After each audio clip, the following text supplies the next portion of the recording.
Listen, girl, sometimes I just, I'm like, let me see what's happening over at TheHub.News. It's this wonderful outlet that the amazing Karen Hunter has put together. And I saw this article you wrote, and I was like, this is our time. And by our, I mean bad bitches of any age. You have this Listen, at article any called age. At Any Age. This is something I'm struggling with a little bit because I have been told that my face does not reflect my age. I have that thing that happens as Black people. Is the yep. Yeah, and I thank the Lord, and I'm just like, yes. But then it makes me think, well, what does my age look like to you? Because if I look it, if I this is what I look like, this is what the age looks like. But there's this notion that as we're getting older, and I'm in my late 40s now. I like to say I'm 40 fine, and one day I'll have to change that to 50 fine, but I or not, right? But even my struggle with acknowledging publicly what my actual number in years is. I have like this internal battle with gray hair because I started going gray in my 20s and I've hated it. And so like I've been coloring my hair with all manner of first chemicals and now natural juices and berries and whatever I can to color it because it's this sort of indoctrination that I have as someone in this society, socialized as a woman, to believe that there is some deficiency that attaches to me, some sense of stigma that I bring on to myself by aging and acknowledging it. And so your article about Tracee Ellis Ross, it's called Tracee Ellis Ross, An Ode to Bad Bitches at Any Age, really, really spoke to me. For people who have not read it or are not familiar with what drove and birthed this article in you, talk to us a little bit about why this was the topic you wanted to spend some time on. So Tracee Ellis Ross essentially had posted some thirst trap-esque pictures of herself, right? And people were so upset. And it was like, but why? Right? Like, why does she have to stop being sexy? I think how society views sexiness for women, right? The closer you are to having diminished fertility, the less sexy you are, right? But men can be zaddy. You got Ronald Isley, people were like, dang, like men, Jeff Goldblum, George Clooney. Who else is like an older Black man that like even they had the older Black man on the virals, right? And Yes, yes, it yes. was zaddy. And Mm. so men are allowed to gracefully age into still being sexy. They're still allowed to have that. Versus once a woman isn't quote unquote fertile anymore, Yeah. uh, her sexiness then is diminished. And it's like, oh, she should be doing this. Why should she be doing those things? What is the Mm. cutoff for someone still admiring themselves and sharing that with other people? Additionally, I'm always taken aback when people who are like in their 20s tell someone who's in their 50s what they should and shouldn't be doing, as if they have enough experience in that era to tell somebody how they should behave at that age. Like, you've never been that age. You're clearly not an expert. So why do you have to tell somebody how they should behave at a certain age? Mm. And essentially, it was just like a whole bunch of people who, I'm so sorry. Is that one Uh, of the cats? yes, yes, somebody said, Nobody else can hear the cats, but I feel like we've had these conversations yes. so frequently Oh, that okay. I hear you pausing, like any parent, like when they see the Listen, child it doing was just like something. a random Zoomie. I'm like, what are you doing? Like, relax. It's Friday. He But said, "Well, no, Lurie's on the Zoom. We listen, in this I don't know. He conversation." has to be in the next room immediately. So he had a meeting, I guess. I don't know. Maybe it was a Zoom. But anyway, I know a lot of men were just upset and are really always trying to tell women what they should be doing, right? Like, tell your friends what they should be doing. Like, tell your friends to not be abusive. Tell your friends to be better humans. Tell your friends to be accountable for their actions. Yeah. Don't worry about a 50-year-old woman with an amazing body showing it off, because trust, when I'm that age and the booty is still sitting and the stomach is still flat, I'm going to be Mm. on the internets too. Listen, I'm gonna tell you this right now. I'm working on making sure the booty don't fall, right? Because that's what part of I do my squats, making sure because I'm carrying tone into whatever decade I'm going in. But even hearing you say that, I'm reminded. I just saw something on Twitter the other day, and it was like women, please, when you go out every day, take with you the following items: pepper spray, pen or a pocket knife, a hammer. Try to learn martial arts and boxing. I mean, it was all this advice about how we could prepare for the evils and the dangers that are out there. And a woman responded and was like, men, when you go out every day, number one, don't rape women, don't kill women, don't kidnap women, and don't hit women. If you stop doing those things, then we would have to stop moving through the world the way that we have to move because we're only moving this way because of y'all and how y'all show up. And So that- this idea that women should not just think about our safety, but our looks, our sexuality, our sensuality, our hopes and our dreams in ways that frame the interests of the men in our personal lives and in our world, that to me feels like patriarchy 8.0. Like that feels like same shit, different decade. Am I missing something here? So I have like 37 different thoughts about what you just said. So one, I absolutely feel like what that woman said is an extension of what we're talking about here. Mm. Um, Additionally, before I forget, there's one thing too about when women age or women in general in their appearance, right? Like when you get a certain age and you let yourself go. So which one is it, right? Do we allow women to age and whatever that looks like for them, or do they have to continuously keep themselves up? Hmm. Because, again, like when you have, like, for instance, so when there is this ownership of what women should and shouldn't be doing, that's exactly what that woman was talking about. I Yeah. was in Hawaii a couple of years ago before I knew it was bad to go. And Wait, you got to tell people why it's bad to go because they'll be like, "Why we can't so go to right, Hawaii?" the indigenous Hawaiians are not appreciative of the tourist Yeah. um what is the word I'm looking for? Tourism. Tourism, Yeah, colonialist approach that tourists take, and economy, I guess, devastation of because right, community. it's Yeah. essentially decimating their communities where they can't even afford housing. So, Yeah. but this was in 2016. I took my mom to Hawaii and we're walking down the street and I'd met this guy. Well, she was just excited to be there. And so it was a black guy and she was like, oh, it's a black person in Hawaii. She was excited. So she started talking to him and, he looked at me. He was like, oh, what's your name? I was like, oh, I've got a boyfriend, which I didn't at the time, but, whatever. Mhm. And so, then we saw him again. And I saw him when I was going in the early morning to move the car, right, for parking. So I had this little hat on. And as a pro wearer at one point, you understand that the first year is the worst year. And so I had this hat on trying to protect my little hair. And he flips the hat. What's going on? And I was Ooh. like, please don't touch my hat. Wait, Thank you so much. what? Yeah, he just like randomly like I met this guy maybe 3-4 minutes the day or two before, right? So we don't really have this rapport that he thinks we have. So Wow. then later that day, my mother and I see him again. And again, my mother's a super friendly person. So she's, hey, how you doing? Whatever. And he comes and starts to talk to us. So, he's like talking and we walk across the street and he touches my hair and he says, what's going on with his hair? And I said, please don't touch my hair. Oh shit. And so then he does it again. I said, do not touch my hair. Mm. And so he was like, what's wrong? We're friends. I said, I do not even know you. And then he reaches for my hair the third time. Oh my God. Yes. So now I'm I'm standing in ready to the fight, and I'm just hearing the right. story secondhand.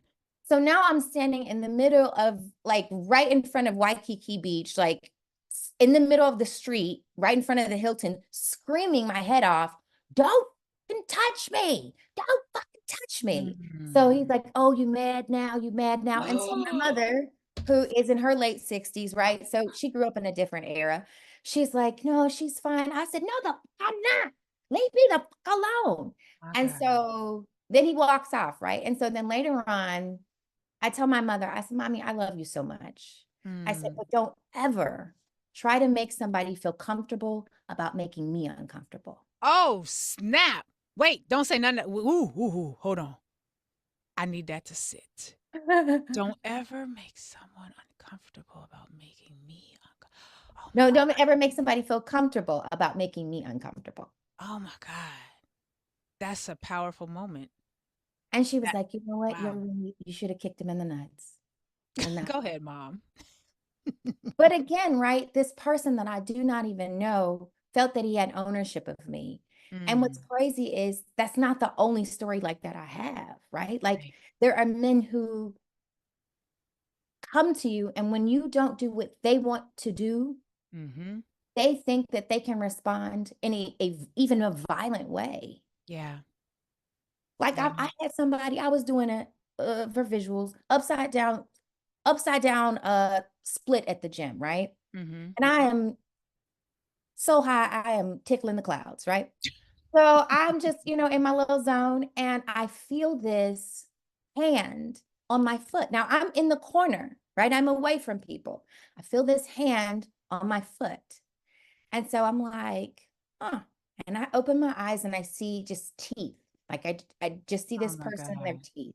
I And he's feel like rage. smiling at me. And I'm looking, I'm trying to rack my brain. Like, do I know this person? Have I, like it doesn't look familiar to me at all. And so he says, oh, you just look like you needed some help. Oh shit. And I just sat up and I faced the wall and I didn't say anything because, again, I am high as hell, and which keeps me from going Mm. off on people a lot. And what was interesting was if a man had come up to him and Mm. he's stretching or he's doing a set or he's doing whatever and touched him, Mm. especially when he's kind of exposed himself, because Right. Cooter was kind of north, pointing, Right. he would have lost everything. Yep. But somehow he thought it was okay to come into my space, to touch me, to violate me, and then be upset when I don't respond favorably to that. Oh, I was just joking. Nobody could take a joke. What was funny about that? Mm. So Mm. again, a lot of this has to do with men thinking they should own women's bodies. Yeah. Mm. Now, what's interesting is I know just from having sat behind this microphone for any length of time, I know that there are some folks out there who would have, had you not said that last part, had somebody done this to him, who would have said, "Oh, come on, that's not that big a deal. He didn't touch your cooter, which was up in the sky. If you didn't want your cooter cut, you should have been upside down." But you Exactly. you said a couple of things that stuck out to me, Kyla. You were in the corner I so was. that the Mhm. cooter to the sun situation would be out, so you weren't Mhm. asking for people to look at you, and even if you were, that doesn't mean they get to touch you, but you're off in the corner minding your Mhm. own High upside down, heads business. down, high ass cooter in the sky business, fully clothed, I would imagine, in a gym wear, Mhm. because somebody's gonna ask, what'd you have on? I would imagine you had on Yeah. clothes appropriate for the Because, and gym. again, men wear sweats in entirety. They wear complete sweatsuits when they go to the gym. Right. They don't wear short Right. shorts. They don't wear muscle No. shirts. They don't wear anything showing off their physique when No. they go to the gym. That's why they're so safe. Yeah. Yeah. Exactly. So this willingness to put women in our society, whether you're intending to or not. So this isn't even about intentionality. This is about the impact of actions taken. Whether he intended to offend or not is not the question, because road to hell is paved with many intentions, good, bad, and otherwise. Mhm. It's this idea that there is a default level of ownership over your physical body, the physical Mhm. body of strangers, because they are perceived to have a uterus. It's this idea that you have the ability to dictate how they move, how they speak, what's ladylike, what's not, and what's allowed in an dulcet tone, and what would have to happen for you to be justified to elevate your voice in any way Yeah. that was harsh, right? This idea that just by default showing up and the chromosomal makeup of your body, that another group of people has power over you, that is a type of what we're talking about when we look at the way in which someone like a Tracee Ellis Ross is discussed, is analyzed, is her dissected, torn apart on the internet for Yeah. posting a picture of her own own body. She didn't post a picture of someone else's body. It was her body. Mhm. And that to me is what I'm kind of struggling with, because now I'm at the point where at some point I am going to be more comfortable owning my age. I'm going to and saying what Mhm. it is publicly, because I feel like that's internal work that I have to do. I don't want my daughter to be struggling with this. I don't want my daughter to be thinking about, do I continue to use the potentially cancer-causing chemicals to stop my hair from turning gray? Because if my hair is gray, Yeah. am I still pretty? Am I still beautiful? Not that, I go around thinking, am I still pretty? Like, I'm perfectly fine with my looks. But like this idea that I become less valuable Yes, as I take absolutely. on the physical Absolutely. signs of aging, Absolutely. yeah, I find it highly problematic. And maybe because I'm perimenopausal. I don't know. No, I and don't know. it's the same, right? Like once I have a birthday coming up on Monday. Well, on Happy 9/9. early Well, so birthday. I know this is pre-recorded, but I have a birthday and I'm like, do I tell people my age, right? Because Mm, but also what's an interesting thing that I noticed about aging and not looking your age is that how people talk to you when they think you're a certain age. mm-hmm. And Yep. I wonder, how were people talking to me when I was the age that they thought I was? Was Oh, I just wow. not cognizant of the disrespect that I receive? Because I'm like, please don't call me honey. Like, don't do that. Don't call me sweetie. Like, I am an adult. Don't, oh baby. Like you were a service worker. I don't do it to me. I don't like it. But just even like treating me like I don't know what I'm talking about. And I know there are other factors involved in that, but I do know that people thinking that I'm only a certain age when I've probably surpassed the age they think I am Yeah. does lend itself to them talking to me like I have no life experience. Mm. Um, but yeah, I do think I've been physically assaulted for turning someone down before, Mm. and multiple times where, like even one time, and this was a long time ago, and she doesn't feel this way at all, but at the time she did. We were out and I was with my best friend, and this guy grabbed my arm. Mm. And he grabbed it so hard that he twisted my bracelets into my skin, and I Oh, pulled it away, and I was like pissed off because, I'm a firecracker. yeah. And she was like, but you're pretty. You should expect that. Oh, wow. But again, right? And I don't fault her because we were in our 20s. Like this Right. was the mindset, and I Right. was I was a pre-feminist, so Yeah. and not something she would ever say now. But again, that is how society groomed us to think that we should expect a Mm. certain level of disrespect based on how attractive we are. Mm. Yeah. Yeah. That we don't often talk about the because it can quickly devolve into being a self-serving conversation. It's hard for Mhm. people to stick with it. Oh my God, the pretty girls are complaining about being too Yeah, pretty. yeah, Like, yeah. that ain't what this is. That ain't what this is. Although Kyla, you are gorgeous. But that ain't what But at this the is. end of the Because day, that's not true. I don't care if you look like the dirt on the bottom of somebody's shoe. You do not, nobody has the right to put hands or to take those sort of Yeah. liberties. And the idea that, you talk about in the article how Tracee Ellis Ross, it begs the question, at what age do you have to hang up your phone tripod and stop liking what you see enough to show others? And I'm reminded of Erykah Badu, which is one of the reasons why I want Amina to put that song, Erykah Badu's song, as the rejoin for this show, for this segment. And she's like, and with no bra, my ninnies tag down low. And like when I first heard that song, I think it was in my 20s. And I remember thinking, because when I was younger, I remember looking at one of the women in my family, and they didn't have a bra on and their breasts hung down low. And I Mhm. was like, Mhm. wow, your breasts, and I was very, very young. I might have been like 6. I was like, they're like floppy pancakes. And I was just, Oh, maybe I was 7 or 8. wow. But and I Yeah. wasn't trying to be mean, but I was like, I Right. was surprised Yeah. 'cause the ones I had seen before were kind of always in a bra. So they were uplifted and kind of pointing to the sky. And then hers, she did not have a bra on. And then she was like, yeah, one day when you get older, yours will be like floppy pancakes too. And I was like, okay. And I didn't think anything else about it. And when I heard Erykah Badu, and with no bra, my knees hang down low, when she says that, my knees hang down low, I was like, oh, that's what my relative was telling me. All it was like one of those flashbacks of something you never thought about since until the moment you have a flashback. But the idea that, when I look at, you talked about the zaddy effect. Like my husband has started to get a little bit of gray in his beard, and he came in one day the other day. And he had on some gray pants. I will not forget it because I was like, "Ooh, daddy." He was like, "Ooh, lovely." But he had on like these gray pants and a shirt with gray streaks in it. So the gray, it was picking up the gray in Really, his yeah. hair. And I Mhm. was like, "You are sexy." And he was like, "Yeah, baby."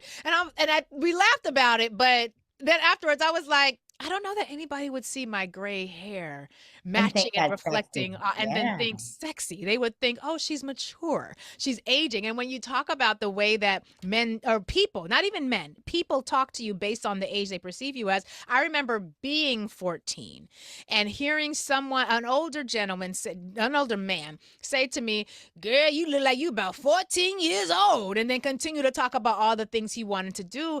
And I was like, well, if you can tell I'm 14, Mm-hmm. why are you telling me that you want to do these sexually awful things Hmm. to me, with me, as if I were 24? Because you didn't tell me you thought I was 24, then you found out I was 14. You said I looked 14. And knowing that I looked as young as I did and I was 14, you're talking to me about sexual acts that I ain't even thinking, well, that I ain't even doing yet. But you have the nerve to be engaging in this conversation without regard to the fact that this is traumatizing. This is an attack. This is something that is Hmm. violative of me. It's violative of my innocence. It's violative of the fact that you a whole ass stranger. Why do you feel compelled to be able to speak to me in this way? And again, we started out talking about Tracee Ellis Ross posting pictures of herself, but for me, it's hard to see how that is not another example of this entirety. The reality that patriarchy says our bodies are able to be consumed by the public. Our looks and opinions about our looks are able to be consumed and shared between us and the public, whether we want to or not. And the more I'm aging, the more I'm like, that's some bullshit. I think, you know what the worst part about that? I think that every woman has a story about being hit on as a child by an adult man, Yeah.